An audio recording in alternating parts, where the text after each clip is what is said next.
Hello students, liquid solution lecture number 31। ये जो diagram है वो लेक्चर नंबर 30 का ही है, तो इसको आपको दोबारा नोट नहीं करना है। बस एक छोटा सा रिकैप है जो कि मैं थोड़ा सा रिपीट आपके सामने रिपीट करना चाहूंगा। तो सीधे रिकैप, मैंने कहा था कि अगर डेविएशन पॉजिटिव होगा तो जो लास्ट वाला एबी अट्रैक्शन होगा इन अट्रैक्शन के रेस्पेक्ट में लेस होगा। इसका मतलब है कि सॉल्यूशन में ए जो अट्रैक्शन फील करेगा उस सॉल्वेंट के रेस्पेक्ट में कम फील करेगा। इसका मतलब है कि ए आसानी से एस्केप आउट हो सकता है ना।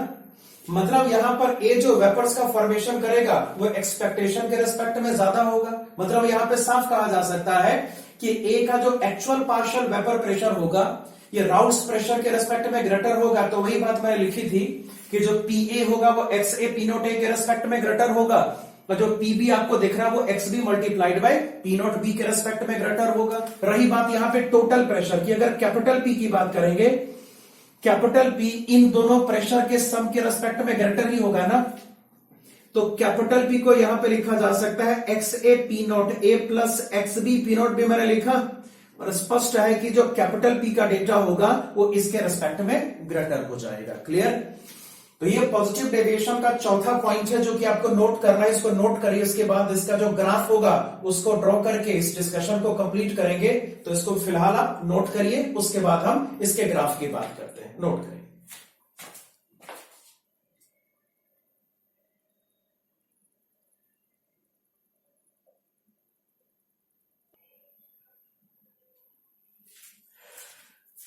तो अब यहां पे पॉजिटिव डेविएशन के ग्राफ का डिस्कशन आपको करना है। एक ग्राफ यहां पे मैंने फॉर्मेट के तौर पे ड्रॉ किया है, और थोड़ा सा रिकॉल करें, ये जो ग्राफ है this belongs to the ideal solution. आपको याद आएगा ये जो ग्राफ है this belongs to the ideal solution.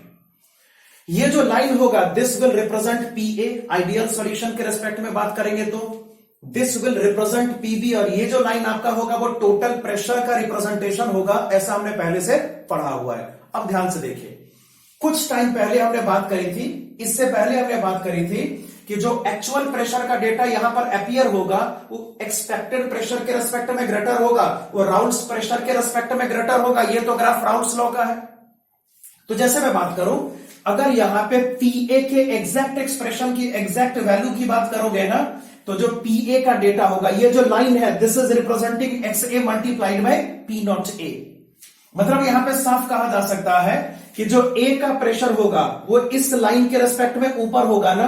तो इसका जो ग्राफ होगा कुछ ऐसा नजर आएगा। ध्यान से देखना, यहां पे साफ आपको दिख जाएगा। देखो क्या दिख रहा है, ए का pressure x A multiplied by P naught ए के रेस्पेक्ट में ग्रेटर है। वही बात जो मैं रिपीट कर रहा हूं फिर से, मैंने डिस्कशन करा है कि जब डेविएशन पॉजिटिव होता है तो आपका जो एक्चुअल पार्शियल प्रेशर होगा वो राउल्स प्रेशर के रेस्पेक्ट में ग्रेटर हो जाएगा। इस बात का जिक्र मैंने किया हुआ है। ये जो आपका डॉटेड लाइन है वो एक्चुअल में राउल्स प्रेशर का रिप्रेजेंटेशन है ना। मतलब यहां पे स्पष्ट कहा जा सकता है कि एक्चुअल में जो आपका पीए होगा वो राउल्स प्रेशर के रेस्पेक्ट में ग्रेटर होगा, और ये फाइनल हो गया।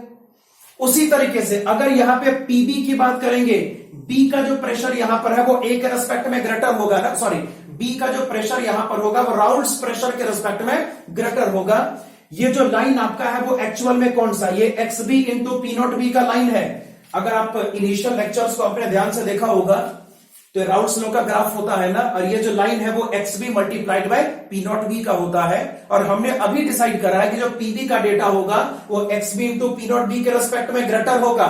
मतलब यहां पे बहुत आसानी से इस बात का प्रेडिक्शन किया जा सकता है कि पीबी का जो लाइन होगा इस लाइन के रेस्पेक्ट में ऊपर होगा। ये एक्चुअल में ऐसा कर्व्ड होता है जो कि मैंने ड्रॉ कर लिया। रही बात यहां पे टोटल प्रेशर की, जस्ट आप रिकॉल करें राउल्स प्रेशर, राउल्स लॉ के हिसाब से टोटल प्रेशर इस लाइन से रिप्रेजेंटेड होगा ना। मगर एग्जैक्ट अगर मैं इस कॉन्सेप्ट की बात करूं, अगर मैं पॉजिटिव डेविएशन की बात करता हूं तो जो एक्चुअल टोटल प्रेशर होगा वो एक्सपेक्टेड प्रेशर के रेस्पेक्ट में ग्रेटर होगा। ये जो लाइन आपको यहां पे दिख रहा है वो तो एक्सपेक्टेड प्रेशर का लाइन है।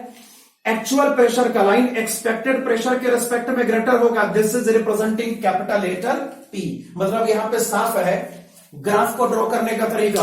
आप आइडियल सॉल्यूशन के ग्राफ को प्लॉट करेंगे और जो रेस्पेक्टिव प्रेशर होगा, जो एक्चुअल प्रेशर होगा उसको रेस्पेक्टिव राउल्स प्रेशर के रेस्पेक्ट में ग्रेटर शो करेंगे। जैसे कि हमने यहां पे पीए को राउल्स प्रेशर के रेस्पेक्ट में ज्यादा बड़ा शो किया था ना, यहां ध्यान से देखो, और हमने पीबी को राउंड्स प्रेशर के रेस्पेक्ट में ज्यादा शो किया, टोटल प्रेशर को भी हमने राउंड्स प्रेशर के रेस्पेक्ट में ज्यादा शो किया, और ये मेरे ख्याल से आप सबको क्लियर होगा, यहां पे प्रेशर हो जाएगा पी नॉट बी ना, जबकि यहां पे प्रेशर क्या होगा, this corresponds to P naught A. ये तो ग्राफ के फॉर्मेट का हिस्सा है। So this is all about the positive deviation from ideal solution behaviour, इसको नोट करिए। उसके बाद जो अगला सेक्शन है, जो नेगेटिव डेविएशन का सेक्शन है, हम उसकी शुरुआत करते हैं। फर्स्ट ऑफ ऑल आप इस ग्राफ को नोट करेंगे, उसके बाद बाकी सारी बात करेंगे।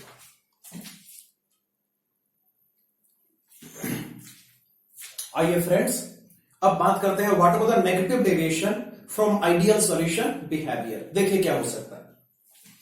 डायग्राम्स यहां पे पहले जैसे आपको बाइनरी सॉल्यूशन का फॉर्मेशन यहां पे करना है, composed of A and B. हमारे पास यहां पे प्योर ए का प्रेजेंस है, जहां पे अट्रैक्शन फोर्स ए के पार्टिकल्स के बीच में एप्लीकेबल होगा। यहां पे हमारे पास प्योर बी प्रेजेंट है, जिसमें अट्रैक्शन फोर्स यहां पे बी के पार्टिकल्स के बीच में पॉसिबल होगा। जब यहां पे मिक्सअप करेंगे और जब सॉल्यूशन का फॉर्मेशन आप करोगे, तो जो मेजर अट्रैक्शन फोर्स होगा वो ए और बी के बीच में एप्लीकेबल होगा। ऑब्वियस सी बात है, जो नेगेटिव डेविएशन का मैटर है वो पॉजिटिव डेविएशन के रिस्पेक्ट में जस्ट अपोजिट होगा ना। आप याद करें, हमने बात करी थी कि अगर मामला पॉजिटिव डेविएशन का है, तो जो लास्ट अट्रैक्शन होगा, जो ए बी अट्रैक्शन होगा, बाकी सारे अट्रैक्शन के रिस्पेक्ट में लेस हो जाएगा। This was the matter of positive deviation. Obvious सी बात है, अगर यहां पे हम नेगेटिव डेविएशन की बात करेंगे, सोच के देखो, अगर यहां पे हम नेगेटिव डेविएशन की बात करेंगे तो हमें सीधा रिवर्स सोचना पड़ेगा ना। मतलब यहां पे स्पष्ट कहा जा सकता है कि जो ए और बी के बीच का अट्रैक्शन है, ये बाकी सारे अट्रैक्शन के रेस्पेक्ट में ग्रेटर होगा, बोला जा सकता है ऐसा। तो पहला पॉइंट यही है, और ये पॉइंट जो है वो पॉजिटिव डेविएशन के रेस्पेक्ट में रिवर्स वाला पॉइंट है। तो इसको नोट कर लेते हैं। पहला पॉइंट यहां पर ये रहेगा कि जो आपका यहां पर ए बी अट्रैक्शन है, वो एक्चुअल में ए और ए अट्रैक्शन के रेस्पेक्ट में ग्रेटर होगा। उसी तरीके से जो आपका यहां पर ए बी अट्रैक्शन है, ये बी और बी अट्रैक्शन के रेस्पेक्ट में भी ग्रेटर होगा। तो इस बात को थोड़ा सा ध्यान रखना है, मैं सबको रिपीट कर दे रहा हूं कि जो आपका रिजल्टिंग सॉल्यूशन में डिफरेंट मॉलिक्यूल्स के बीच का अट्रैक्शन होगा, वो प्योर स्टेट के अट्रैक्शन के रेस्पेक्ट में ग्रेटर होगा, ऐसा मेरे कहने का मतलब है। अब आइए दूसरे पॉइंट पे। दूसरे पॉइंट के हिसाब से आपको यहां पे डेल्टा एच मिक्सिंग के साइन कन्वेंशन की बात करनी है। See what about delta H mixing. देखो यहां पर क्या हो सकता है। ऑब्वियस सी बात है कि जब इस सिनेरियो को इसमें कन्वर्ट करेंगे, जब यहां पे मिक्सिंग करेंगे तो क्या होगा, मिक्सिंग करेंगे तो ए और ए का अट्रैक्शन ब्रेक होगा, बी और बी का अट्रैक्शन ब्रेक होगा, और ए और बी के अट्रैक्शन का फॉर्मेशन होगा। ऐसा बड़ी आसानी से कहा जा सकता है। अब जरा सोच के देखो, ए और बी अट्रैक्शन यहां पे काफी वीक अट्रैक्शन है ना, वो ए बी के रेस्पेक्ट में वीकर अट्रैक्शन है। इसका मतलब है कि अगर इन अट्रैक्शंस को आप ब्रेक करोगे तो आपको ज्यादा एनर्जी सप्लाई नहीं करना पड़ेगा, सप्लाइड एनर्जी यहां पे काफी लेस होगा, बोला जा सकता है सर। लेकिन चूंकि ए बी अट्रैक्शन यहां पे स्ट्रॉन्ग अट्रैक्शन है ना, जितना ज्यादा अट्रैक्शन क्रिएट होगा उतना ज्यादा एनर्जी का लॉस होगा। मतलब यहां पे साफ कहा जा सकता है कि चूंकि ए बी अट्रैक्शन यहां पे स्ट्रॉन्गर अट्रैक्शन है, तो जो एनर्जी का लॉस होगा वो काफी ज्यादा होगा, वो ज्यादा होगा, बोला जा सकता है। मतलब यहां पे कंक्लूड करना पॉसिबल है कि जब अट्रैक्शन को ब्रेक हम करेंगे तो थोड़ी थोड़ी एनर्जी सप्लाई करनी पड़ेगी, और जब अट्रैक्शन यहां पे फॉर्म होगा तो ज्यादा एनर्जी का लॉस हो जाएगा। मतलब सिस्टम यहां पे थोड़ा सा एनर्जी गेन कर रहा है और ज्यादा एनर्जी का लॉस कर रहा है। मतलब सिस्टम यहां पर एक्सोथर्मिक बिहेवियर शो कर रहा है। पूरा प्रोसेस यहां पर क्या, एक्सोथर्मिक हो जाएगा। सोच के देखो ना, कुछ एनर्जी का गेन है और ज्यादा एनर्जी का लॉस है, तो नेट जो चेंज यहां पर है वो लॉस ऑफ एनर्जी का है। पूरा प्रोसेस यहां पर एक्सोथर्मिक होगा, ऐसा बड़ी आसानी से कहा जा सकता है। मतलब यहां पे स्पष्ट है कि जो आपका यहां पे डेल्टा एच मिक्सिंग का साइन होगा, that must have a negative value. देख रहा है सबको। आइए तीसरे पॉइंट की बात करते हैं। तीसरा पॉइंट है डेल्टा बी मिक्सिंग का। हम यहां पर यह डिस्कस करने वाले हैं कि जब हम यहां पे ये सॉल्यूशन फॉर्म करेंगे तो वॉल्यूम में किस टाइप का चेंज होगा। देखते हैं क्या हो सकता है, ध्यान से देखो, सोच के देखो। जो रिजल्टिंग ए बी अट्रैक्शन यहां पर है वो स्ट्रॉन्गर अट्रैक्शन है ना, और हमने बात करी है कि जब स्ट्रॉन्गर अट्रैक्शन होता है तो मॉलिक्यूल्स के बीच का डिस्टेंस कम हो जाता है, और जब मॉलिक्यूल्स के बीच का डिस्टेंस कम होगा तो सिस्टम कॉन्ट्रैक्ट करेगा ना। मतलब साफ है कि चूंकि रिजल्टिंग सॉल्यूशन में अट्रैक्शन फोर्सेस ज्यादा स्ट्रॉन्गर है ना, तो मॉलिक्यूल्स के बीच का डिस्टेंस यहां पे डिक्रीज होगा, मिनिमाइज होगा, सिस्टम यहां पे कह सकते हैं कॉन्ट्रैक्ट होगा, और वो वॉल्यूम नहीं आ पाएगा जो एक्सपेक्टेड था। एक्सपेक्टेड वॉल्यूम क्या था? VA प्लस VB का। सोच के देखो, एक्सपेक्टेशन यहां पर क्या था? VA प्लस VB का। नॉर्मल मैथमेटिक्स अगर हम अप्लाई करेंगे तो हम तो यही कहेंगे ना कि जब ये दो लिक्विड्स को मिक्सअप करेंगे, एक का वॉल्यूम आपका VA के बराबर है, दूसरे का VB है ना। मैथमेटिक्स यही कहता है कि जो रिजल्टिंग वॉल्यूम होगा must be equal to VA plus VB, लेकिन ऐसा होगा नहीं। ऐसा इसलिए नहीं होगा क्योंकि सॉल्यूशन यहां पे नॉन आइडियल है। जो आपका रिजल्टिंग सिस्टम यहां पे डेवलप हो रहा है, उस सिस्टम में अट्रैक्शन फोर्स के ज्यादा होने की वजह से जो वॉल्यूम अपीयर होगा, क्योंकि अट्रैक्शन ज्यादा है तो मॉलिक्यूल्स के बीच का डिस्टेंस कम हो जाएगा, और जो वॉल्यूम अपीयर होगा वो एक्सपेक्टेशन के रिस्पेक्ट में कम हो जाएगा। मतलब यहां पे साफ कहा जा सकता है कि जो आपका फाइनल वॉल्यूम होगा वो इनिशियल के रिस्पेक्ट में लेस हो जाएगा। मतलब जो डेल्टा बी मिक्सिंग होगा must be negative. Delta B calculate करने का मतलब फाइनल माइनस इनिशियल वॉल्यूम। चूंकि फाइनल वॉल्यूम इनिशियल वॉल्यूम के रिस्पेक्ट में लेस है, मतलब यहां पे साफ कहा जा सकता है कि जो आपका डेल्टा बी मिक्सिंग का डेटा होगा that must have a negative value. चलिए भी कंप्लीट हो गया। जरा पॉइंट नंबर 4 की बात करेंगे, ध्यान से देखना। देखो इसमें क्या हो सकता है। See what about point number 4, ध्यान से सोचो। अगर मैं यहां पे प्योर ए की बात करूं और उसी ए की बात मैं सॉल्यूशन में करता हूं, सोच के देखो।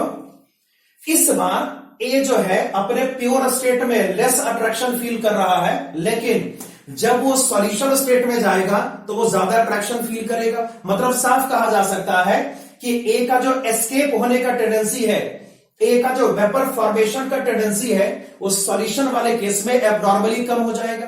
समझे मैं क्या बोल रहा हूं?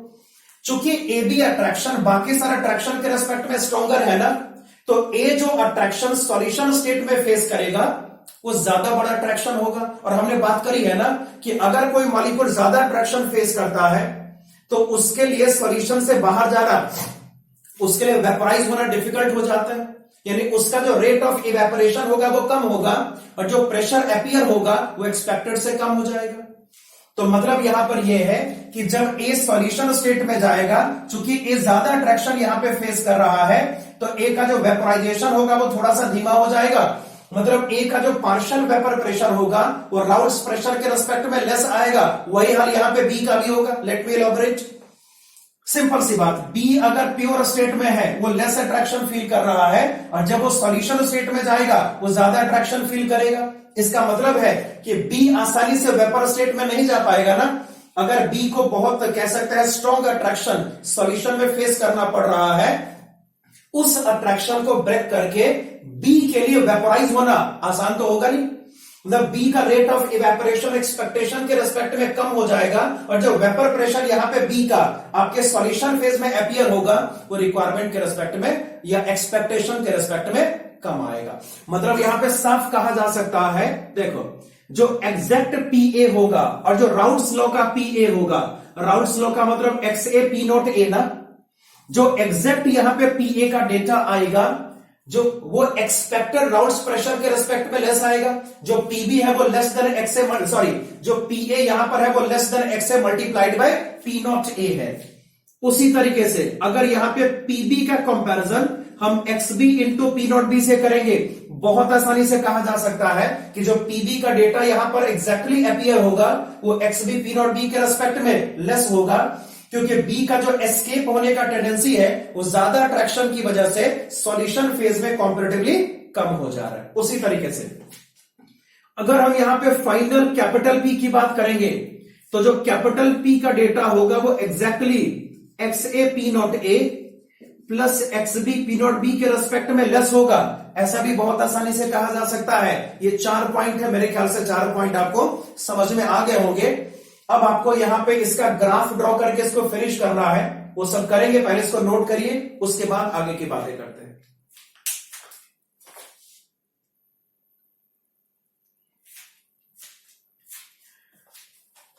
तो point number 5 is the graphical representation of negative deviation. देखिए हमने यहां पे capital P versus capital X को ड्रॉ किया है, और जैसे आपको दिख रहा है ग्राफ जो हमने ड्रॉ किया वो राउल्स लॉ का ग्राफ है। This belongs to the ideal solution. लेकिन बात यहां पर आपको नॉन आइडियल सॉल्यूशन की करनी है, वो भी नेगेटिव डेविएशन की करनी है। हमने अभी पॉइंट नंबर 4 में डिस्कस किया था कि जो एग्जैक्ट प्रेशर यहां पर अपीयर होगा ए और बी का, वो राउंड्स प्रेशर के रिस्पेक्ट में लेस होगा। तो सोचिए, ये जो लाइन है ये एग्जैक्टली एक्स ए इंटू पी नॉट ए का रिप्रेजेंटेशन है ना। और अगर मैं एग्जैक्ट पी ए की बात करूंगा, जैसे मैंने बात करी है कि जो एग्जैक्ट आपका ए का पार्शियल वेपर प्रेशर होगा या राउंड्स प्रेशर के रिस्पेक्ट में लेस होगा, तो उस लेस प्रेशर को इस कर्व से हमेशा रिप्रेजेंट किया जाता है। मतलब यहां पे स्पष्ट है कि जो आपका एग्जैक्ट वेपर प्रेशर होगा इस राउंड्स प्रेशर के रिस्पेक्ट में लेस आएगा। मतलब कि this curve is representing in this case P ए।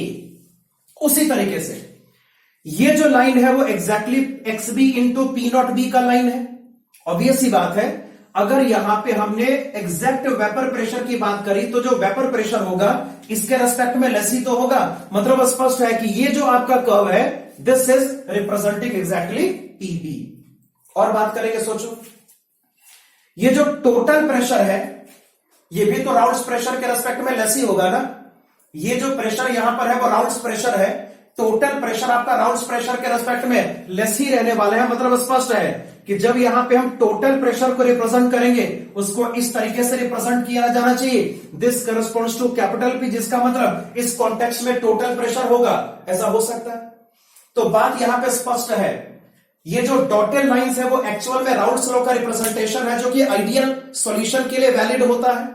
और हमने साबित करा हुआ है कि जो आपका वेपर प्रेशर होगा वो एग्जैक्टली राउंड्स प्रेशर के रेस्पेक्ट में लेस ही तो होने वाला है। मतलब जो पीए होगा वो इस लाइन के रेस्पेक्ट में नीचे होगा, जो पीबी होगा वो इसके रेस्पेक्ट में नीचे होगा, और जो टोटल प्रेशर यहां पर अपीयर होगा इस राउंड्स लॉ के टोटल प्रेशर के रेस्पेक्ट में लेस होगा। तो सब कुछ यहां पे मैं लास्ट में थोड़ा सा समराइज करना चाहता हूं कि सॉल्यूशन को दो सेक्शन में डिवाइड करना पॉसिबल हो सकता है। पहला सेक्शन आइडियल सॉल्यूशन का होगा जबकि दूसरा नॉन आइडियल सॉल्यूशन का होगा। अगर बात आइडियल सॉल्यूशन की हम करेंगे तो जैसे हमने पढ़ा हुआ है कि जो राउंड्स लॉ को फॉलो करे वो आइडियल सॉल्यूशन है। अगर आइडियल सॉल्यूशन में आपको प्रेशर कैलकुलेशन करना है आप सीधा राउंड्स लॉ से ऐसा करेंगे। जब नॉन आइडियल सॉल्यूशन का मैटर आता है तो हम ये कहते हैं कि जो नॉन आइडियल सॉल्यूशन होगा ये राउंड्स लॉ को फॉलो नहीं करेगा। और यहां पे दो सब सेक्शन का फॉर्मेशन हमने किया था, one is called positive deviation and other is called negative deviation. जहां पे डेविएशन पॉजिटिव होगा वहां पे सारे साइन पॉजिटिव हो जाएंगे। अगर आप सोचे डेल्टा एच पॉजिटिव आएगा, डेल्टा वी भी पॉजिटिव आएगा। और जो एग्जैक्ट वेपर प्रेशर अपीयर होगा किसी भी कंपोनेंट का वो राउंड्स प्रेशर के रिस्पेक्ट में ग्रेटर होगा। और अगर नेगेटिव डेविएशन की बात करेंगे सारा साइन नेगेटिव हो जाएगा, और जो एग्जैक्ट वेपर प्रेशर इस केस में फॉर्म होगा वो राउंड्स प्रेशर के रिस्पेक्ट में लेस हो जाएगा।